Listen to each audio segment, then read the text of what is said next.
कोडोली येथील सुहास कारवे यांना प्रांताधिकारी कार्यालयाकडून बांधकाम परवाना हवा होता.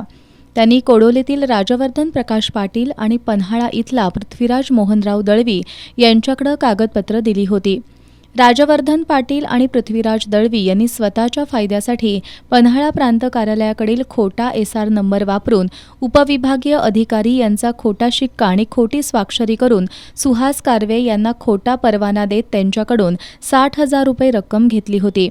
हे प्रकरण प्रांत कार्यालयाच्या लक्षात आल्यानंतर प्रांत कार्यालयातील अव्वल कारकून सुशांत मुरलीधर पाटील यांनी शासनाची फसवणूक केल्याबद्दल तसंच सुहास कारवे यांच्याकडून 60,000 रुपये घेऊन त्यांची आर्थिक फसवणूक केल्याबद्दल राजवर्धन पाटील आणि पृथ्वीराज दळवी यांच्याविरुद्ध तक्रार दाखल केली होती.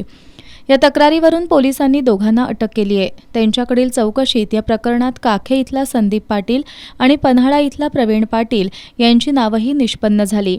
या दोघांनाही पोलिसांनी अटक केली आहे. उपविभागीय अधिकारी कार्यालय पन्हाळा यांच्या कार्यालयाचा शिक्का चोरल्याप्रकरणी पृथ्वीराज दळवी याच्यावर पन्हाळा पोलीस ठाण्यातही गुन्हा दाखल झालाय. संशयितांनी आजपर्यंत बांधकाम परवाना, जातीचे दाखले, राष्ट्रीयत्वाचा तसेच नॉन क्रिमिलियर असे 25 दाखले दिल्याचं पेनड्राईव्हमधील माहितीवरून स्पष्ट झालंय.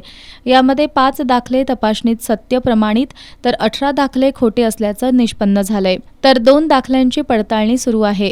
दरम्यान कोडोली पोलिसांनी कोडोलीतील एका महा ई-सेवा केंद्रातील 4 हार्ड डिस्क तपासासाठी जप्त केल्या असून पोलीस या प्रकरणी अधिक तपास करतायत.